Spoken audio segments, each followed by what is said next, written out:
everyone, and welcome back to Diaspora Talks with Tosinger on Afrovibes TV and radio. And we have been talking to Mausiki Skills, educator and band leader of Mausiki Skills and the Common Ground Collective. And we've been talking about his background, Africa, music, and we'll continue, of course, talking about Africa and the diaspora. So, Mausiki, you have released some music Yes. already. Not some, quite a number. Your discography is very impressive. And I noticed that the theme of your albums are always about, they connect to the experiences of the, I refer to my African American cousins as the original black diaspora. Yes, Okay.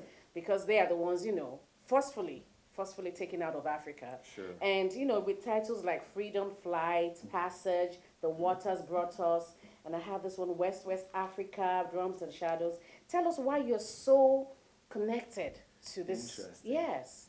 I feel like it's a yearning that when you look at the music, when I look at the music and hear the music of my ancestors, I think of songs like Swing Low, Sweet Chariot, Coming for to Carry Me Home. It's referred to as Right. Negro spirituals. Right, spirituals Yes. or Negro spirituals. And home, right? You hear that word home, right?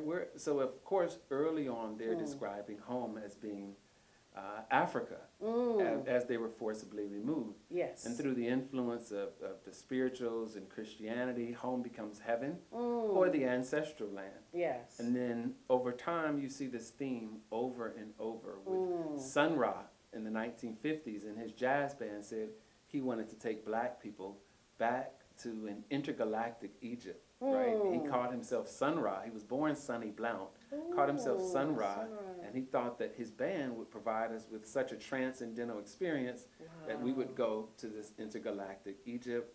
Parliament Funkadelic with the mothership, same thing. So there's this. That reminds me of Wakanda. Yes, yeah. exactly. This idea, Afrofuturism is one of the themes Afrofuturism, there, yes. or what some would call escapism. This idea that we know that there's something missing here, right? Where is this home? A yearning for home. Right, and the intergenerational yearning. That first generation that was taken, we know that they had one common objective, and that was to return home. But then somewhere between planting and chopping, babies were born. And so what is that conversation with that next generation? And I think in my music, I try to explore what does it feel like to be connected, to be connected to home. Because, I mean, we talk about a diaspora, and like you said, your African-American cousins, that if we think about it, 200 years ago, there was no such thing as a Nigerian. 200 years ago, there was no such thing as an African American. That these are geopolitical titles we've taken on. Of course, they're Yoruba tradition, Tribes. Igbo, Hausa, on and so forth. And that conversation with the black community in North America, can I tell a short story? Oh, yeah, sure. Okay. Yeah. So in 1822, there's a man by the name of Denmark Vesey in Charleston. Okay. And he was African. His push was to overthrow the institution of slavery. And he wanted to get all the black people in and around Charleston to work together. He organized 9,000 Africans to do this. Wow. And this was going to be like a slave uprising, a rebellion. But there were people there that said, "You're Igbo. I will not organize with you," right? You're from Haiti. There were Haitians living there. You speak French or you speak Creole. They viewed themselves as different based on language and based on religion. And he had to go within the different cells to try to encourage these individuals who have more of a Muslim influence, why they should participate. The different ethnic groups. He had to master how they saw the world, because while slavery was happening, you had these different ethnic groups who didn't view themselves as the same.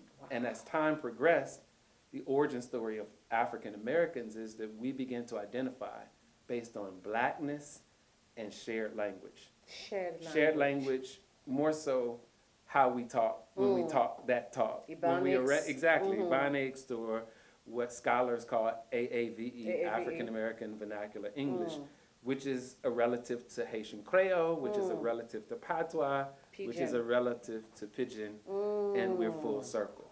Wow. Right. So our origin story grows out of that experience and how we identify. And so when you meet a black person in America and we don't know our ethnic origin, is rooted in, you know, all of that. It's rooted in It's us. rooted in all of that. Right. Yeah. So we can only go with, you know, the visual representation of the color of the skin. Like Right. you're black, you're and African. the culture too. And the culture. And the culture. Because while we have mixed blood on and so forth, this idea that culture is transmitted from one generation to the next. So even when white planters had children with African women, those children would be put with black people, right? So while they have their father's blood in them, they're also being socialized. Where there's black music, black proverbs, black sounds, on and so forth. That is the nature of what took place here. Do you think there's a DNA imprint? Like, can you imbibe trauma? Can you imbibe even culture? Absolutely. Well, they're describing this as, what is it? The idea that genetically from one generation to the next, you carry the memories of your ancestors. And those memories include trauma. And so this yearning to connect to home is shaped by much of that trauma. That must explain, because that brings me to a very, very controversial topic, which is being discussed in social media spaces, some newspaper articles carried. It's a topic we don't really want to talk about, but I think we need to talk about it, which is the relationship between Africans and African Americans. There's this hate-love kind of relationship. But what you just said now kind of gives me a reason why I personally experienced something, which may be the trauma that you talked about. Right. Because I've encountered I believe I'm here for a reason. Let me just put that out there. You know, I know I've seen a lot of, you know, there's a show that I kind of contribute to, and they were mentioning in there when an African speaks or when an African makes a comment, they're like, oh, you're coming here to, you know, take up space and take what belongs to us, you know. There's this us versus they. Right. There's also this movement, I forget the movement now, that's really, really hard on online, you know, attacking Africans. And there was a time I was even calling my music Afro Soul, and they were like, no, you can't merge African American with Africa, we're two different. And then you meet some African Americans that say, no, we are American, don't put the African in front of it. What are your thoughts about that? Can't we just get along and kumbaya? I think we can. I think we suffer from historical amnesia.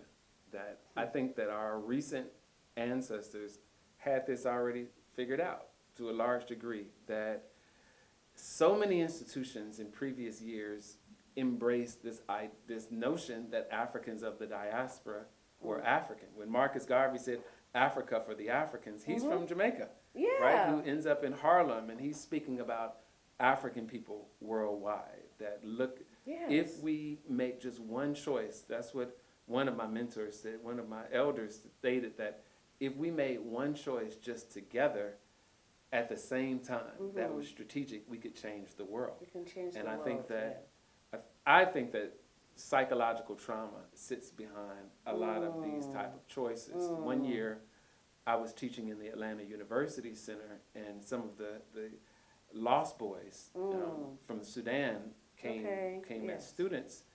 And I spoke with one or two of them, and they were like, well, many African American students don't even speak to us, right? Well, they don't want to sit next to us on a bus because I think we've been misinformed.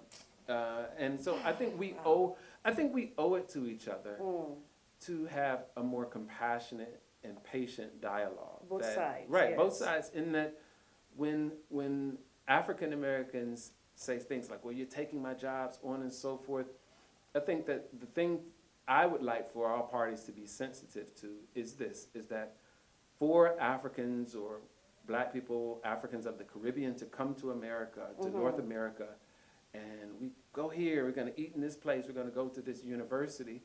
I do think it's important that there's an homage that's paid to people like Reverend Dr. Martin Luther King and Mama Rosa Parks and these kind of individuals who sacrificed in many ways we're not through taught blood. in school. If you go to African schools curriculum, it's missing. Sure. I mean, these individuals sat at lunch counters and protested so that there could be some viability by all of us here. And so there's a relationship, whether those continental Africans that come here and not want to have that conversation, there's a historical precedent. There's a relationship. That they need to learn. Right, to honor and respect those recent African American ancestors. And I think that it's important for Africans of diaspora to be patient and learn about our brothers and sisters and create dialogue from Africa. Like, who are we? How did we get here?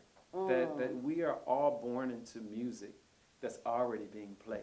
Right? I think the music is kind of uniting right now. Right, I think so too. I think music is kind of uniting everybody. You know, even Afrobeat as a genre is evolving into the Afrobeats. Right. And there's even, if you go back in history, you know, there's a lot of collaborations that took place. Sure. Some African Americans, you know, James Brown, Right. you know, collaborating. There's Orlando Julius. There's a lot of collaborations that take place, which Right. it's kind of happening now too with the Afrobeats, you know. Sure. Yeah, we have Drake with, is it Davido, you know, Bono, but it's still happening. You know, Beyonce did a whole album and incorporated a lot of popular Afrobeats artists, yes. you know. So yeah, I think the music and the entertainment can be that binding force. Right. But just like you said, it still remains for us to do our research and learn. Let's learn each other, you know. And maybe, I was going to ask you, have you had any negative experience with an African? So we don't know if that's a human problem or a cultural problem. I've had a band set that I played like 4 or 5 hours. They were spraying the musicians. I think these musicians from West Central Africa. And my drummer's drum set was used. Other musicians, we played from 11 to 12 midnight to 4 or 5 in the morning. Wow. Come outside, we're going to pay you. And they took off. Woo! African people. Shakara. That is so nice. You can do better. Yeah, that was some trouble. But you know, I of course didn't allow for that one experience to determine. Yeah, but I like another example you gave one time. You know, like if you acknowledge, like when you see blacks in a room, it doesn't necessarily mean they're all Africans. Acknowledge, you know, African Americans and give them a shout out. And so, yeah, there's a thin line between it being a human, you know, versus a cultural problem. You know, like it's just humans everywhere have, you know, the good and bad side. All right, we're kind of rounding up this very lovely interview. I'm really enjoying myself here. But before we go, I want you to tell me, what is your favorite African song? Oh, wow. Yes, and sing a line for us. I think that Zombie by Fela. Zombie by Fela, oh. Zoom, boom, boom, boom. That funky bass you line. Have your, you can play for us on your, is it vibraphone or? Melodica. Melodica.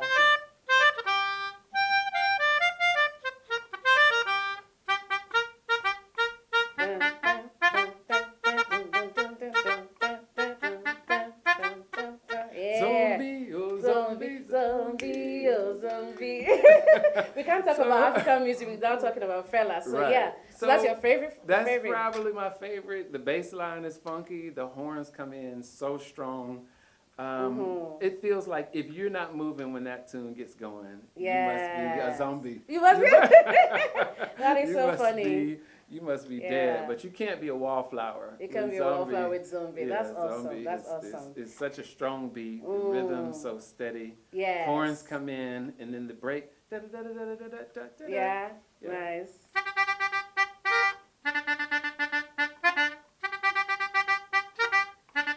Okay. Wow. Beautiful, beautiful. One more question before we go. Okay. If you could live in any African country, which one would it be? Oh, wow.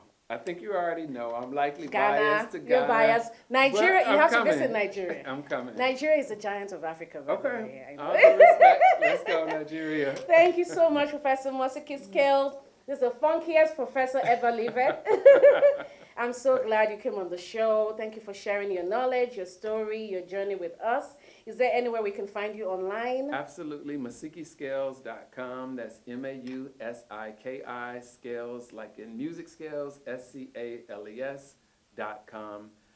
We have some really cool things coming up soon. There's a concert and a parade, no tables, no chairs. Oh, yeah. And that's coming up on June 3rd in Atlanta, if it's okay to give shout-outs.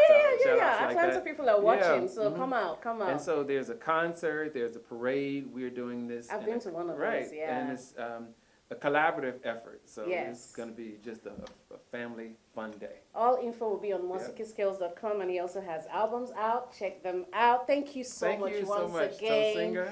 And you have been tuned to Diaspora Talks with Tosinger on Afrovibes TV and radio. Remember that every diasporan has a story, and each story is valid. Thank you for joining us. Until next time, take care.